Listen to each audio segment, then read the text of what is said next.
In the previous video, we've learned how to solve first-order difference equation using general method. General method allows us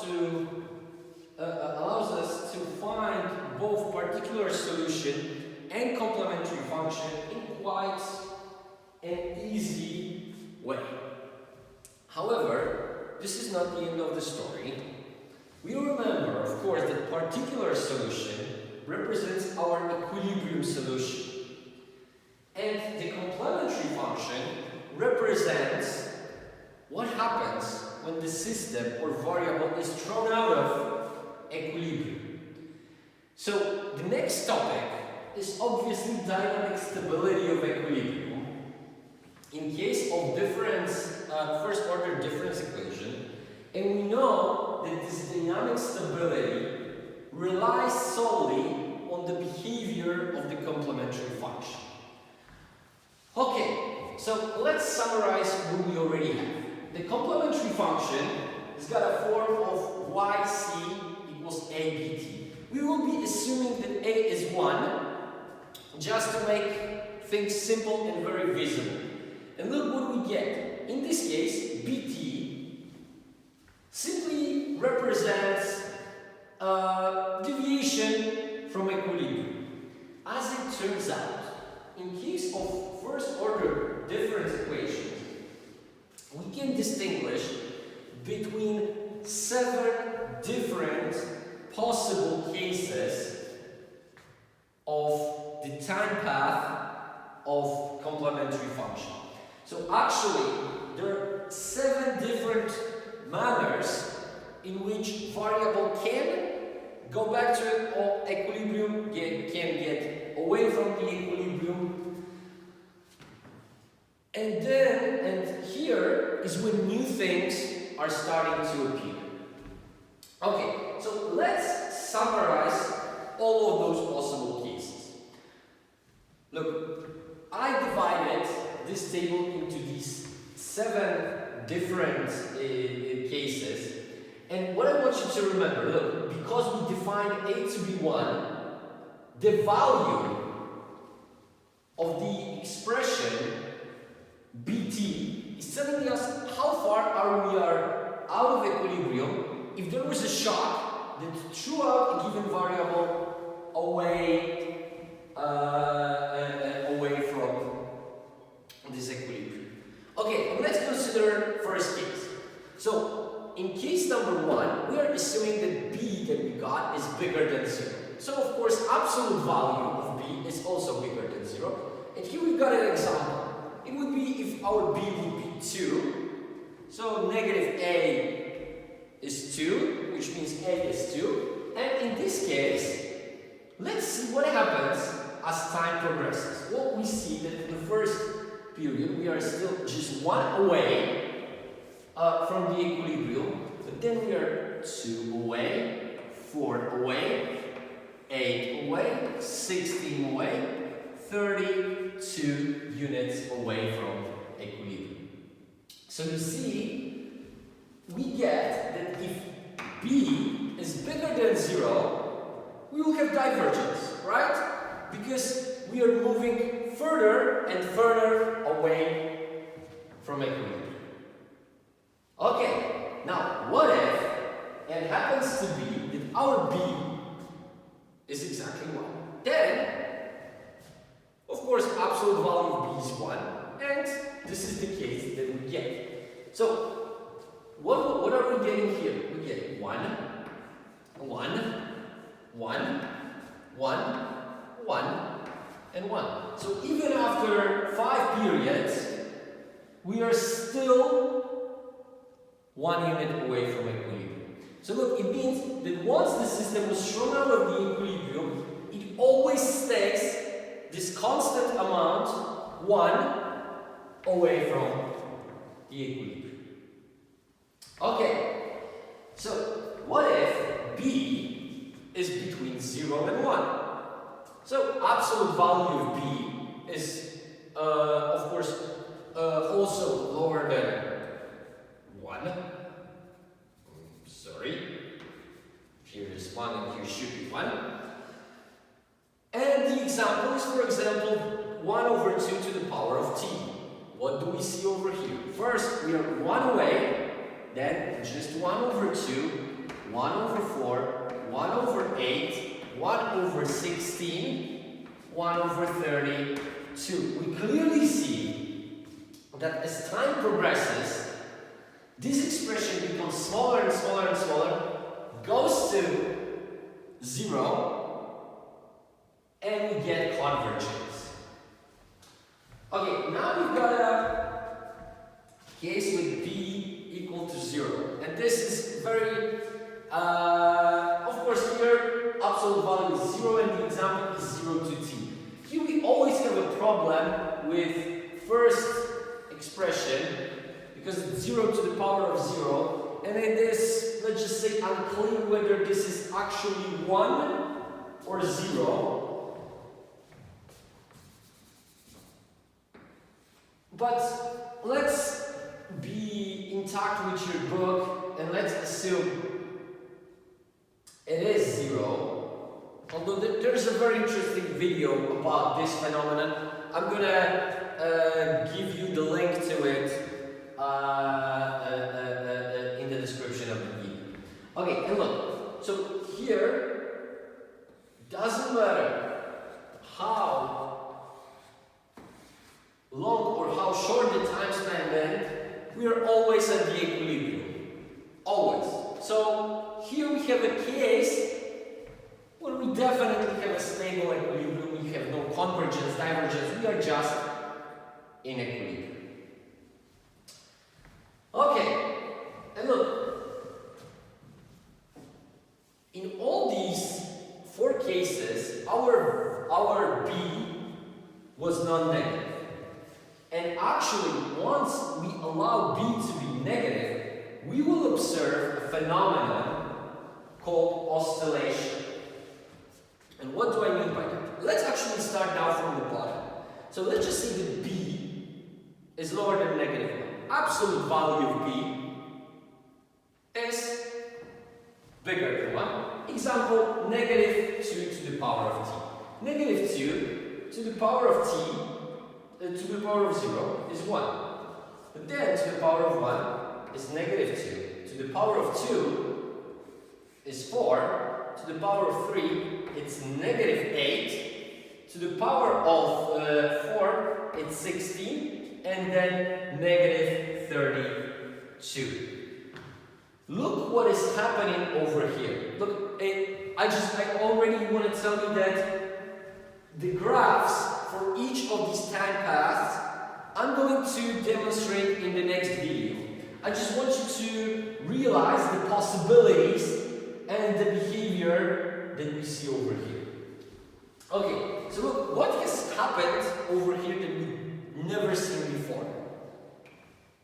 We started with 1, but then we go to negative 2. Then we go to 4. Then we go to negative 8, negative 16, negative 32. Look, because now we take into consideration only integer values of t, we encounter this phenomenon of oscillation. Because if it turns out that b is negative and lower than 1, we will have this case that we're going to be once above, below, above, below, above, below the equilibrium. And in this specific case, when the absolute value of b is bigger than 0, like here, so b is smaller than negative 1, we will see that actually we are getting further and further away from equilibrium, but on both sides. You will see the graph of this a little bit later, but generally, let me draw it over here, it would look like that. We start with 1, we go to negative 2. From negative 2 we go to plus 4, then negative 8, then plus 16, and then negative 32. So, you see we've added a very interesting case to the possibilities that we get from the complementary function. function in comparison with differential equations.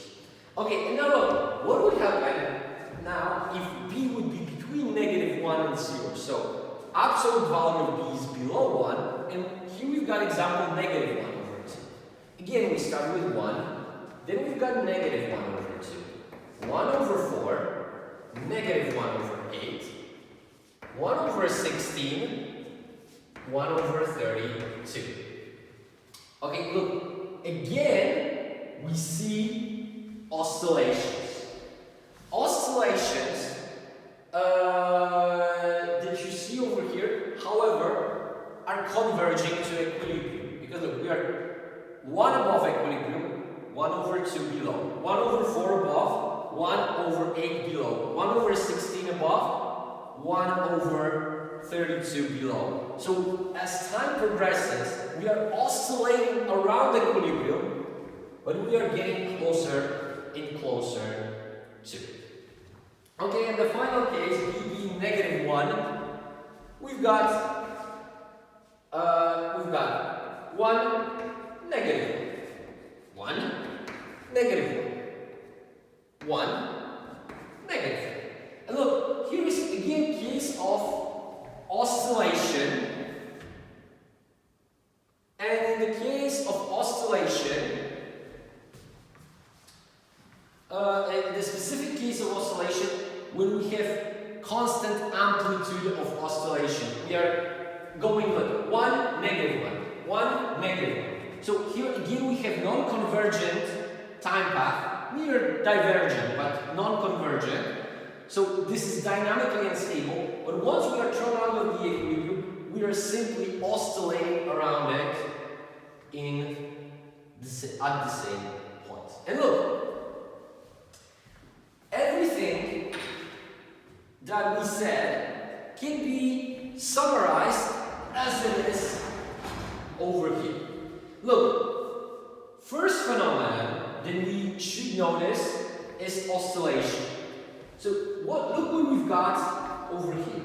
We see that every time when b is below 0,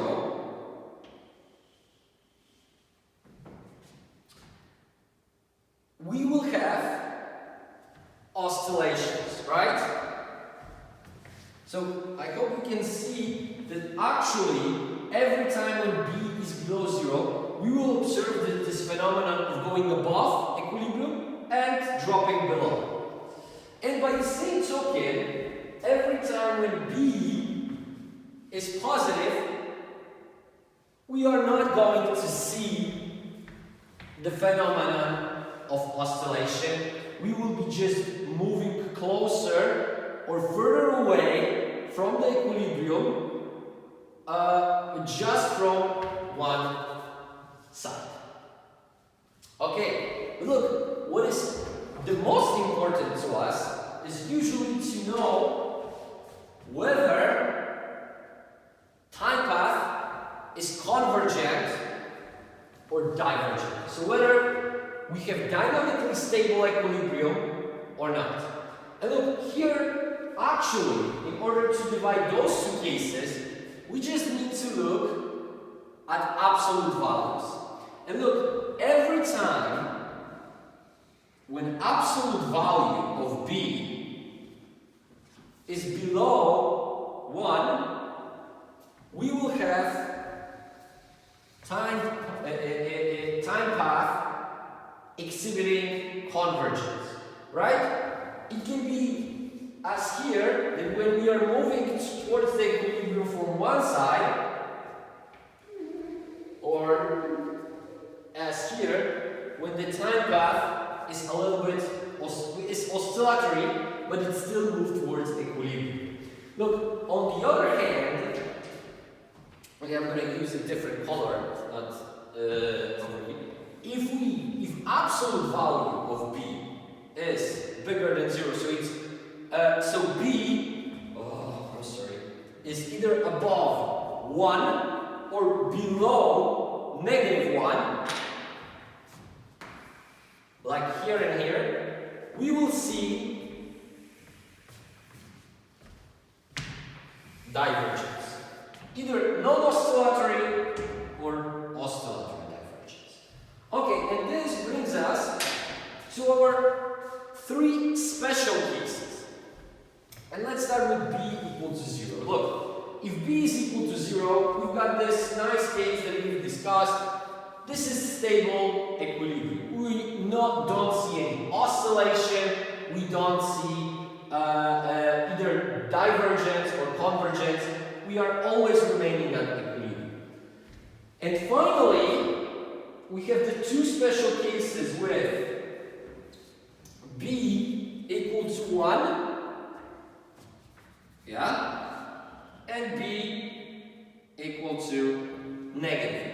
What do we have in those cases? Look, here we've got a situation when time path can be either oscillatory or non-oscillatory, but is definitely non-convergent. Because we are not going back to equilibrium. So in both of these cases, we've got unstable equilibrium, and here, if we are moving away from equilibrium by 1 unit, we're always staying 1 unit away from the equilibrium. And in this case, we are oscillating 1 unit above, 1 unit below the equilibrium. Okay, so look, these are the possible cases of the complementary functions that we have in case of difference equations. In the next video, we're going to see how they look graphically. And I'm going to show you this in R. Okay, so thank you for your attention and see you in the next video.